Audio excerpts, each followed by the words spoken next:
Stop worrying about being judged by others. Don't let the fear of being judged, rejected, or disliked stop you from being yourself. What space would you need to be to receive everyone's judgment without judging yourself? This is one of the things that I acknowledge of myself. I never acknowledge someone's judgment of me. Because it's a lie. I just see what they're doing and I don't even call it a judgment. Because if I start to say, oh, they're judging me, then I've already judged that judgment is a bad thing.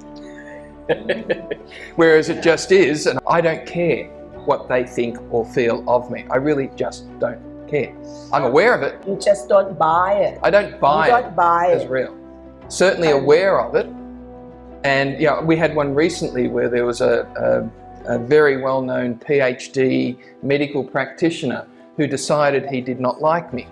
So he sent a 2-page email out to the rest of the board saying that he thought that this thing that we were doing was inappropriate, the questions I were asking are inappropriate. If I didn't have the expertise, he certainly got some very, very small staff that could do it for me if that was, so he was doing all that stuff. I just thought, you're a prick. And I just moved on.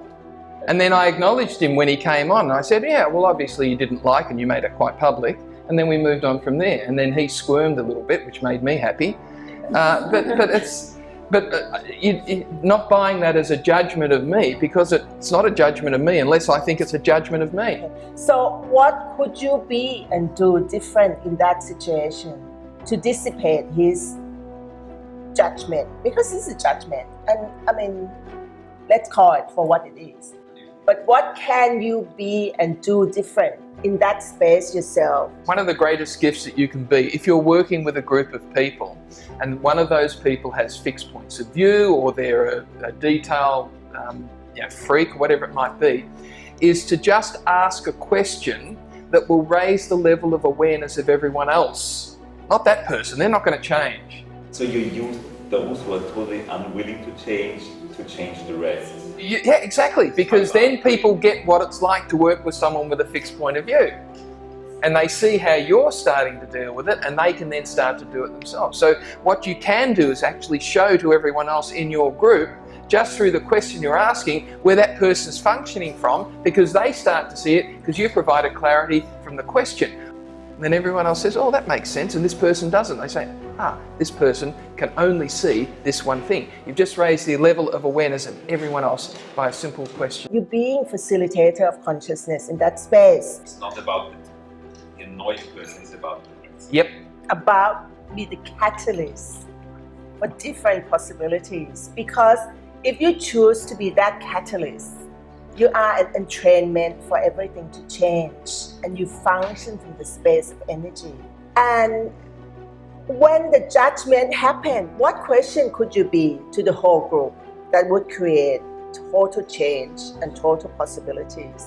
And see how much fun can you have with these people and use their judgment to your advantage. There's multiple streams of possibility here that you can use that judgment to your advantage.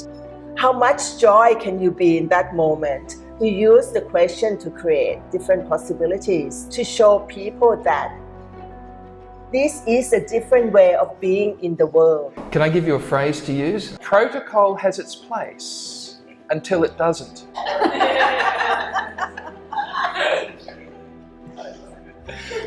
And this is one of the great gifts that we can have such fun with this reality, is that you can take someone's point of view and not make it wrong, just turn it around and say, well, this way of looking at life has its place until it doesn't. And then just move on to something else. Because never try and justify something, but always leave them with a question that they don't know what to do with, which is a bit like many of you have heard the insanity question. The insanity question is, what if everything was the opposite of what it appeared to be? And nothing was the opposite of what it appeared to be. When you use that at the right moment, not all the time, it's become annoying. But when you and leave it as that. Wait and walk. Always wait and walk. And don't forget, the person who's already decided that they're right is not going to hear you anyway, but everyone else does. Yeah. And so the power of the group then overrides that person. But what often happens in any group is one person will often have a fixed point of view on something, right? And then everyone else aligns and agrees with that because it's easier for them. But always go into the asking the question, because when you make statements, you create space for people to align, agree, or resist or react. My favourite question. Absolutely my favourite question, amongst all my other favourite questions, is very simply, well, what if that wasn't so? And then move on to the next conversation. Because you don't need to defend, you don't need to provide any justification. Don't try to prove or defend. You're not trying to prove anything. All you're doing is you're putting a question in their universe. And if you say to someone, well, what if that wasn't so? They are likely to think, oh, they know something I don't. Well, yes, I do. I know something you don't. I know that not everything's true. The reason we know these questions is we use them so often. I mean, I mentor a lot of CEOs, I mentor a lot of chairs of boards, and often they'll tell me this story and I'll just say to them, well, what if that wasn't so? What would need to change? And then there goes the next half-hour session. I don't need to say another thing. And this is the power of being the question, and also the power of the question, is that you don't have to prove anything. One of the things that we want you to get is, if you're willing to, is that everyone has a lot of wisdom. Everyone has a lot of wisdom. Maybe one of our jobs is to help them to unlock that just by asking a question. Because particularly those of you that are in consulting or advisory work, whatever it might be, then there is nothing more attractive than someone who will ask questions that enables someone else to unlock what they already knew without them knowing that they knew.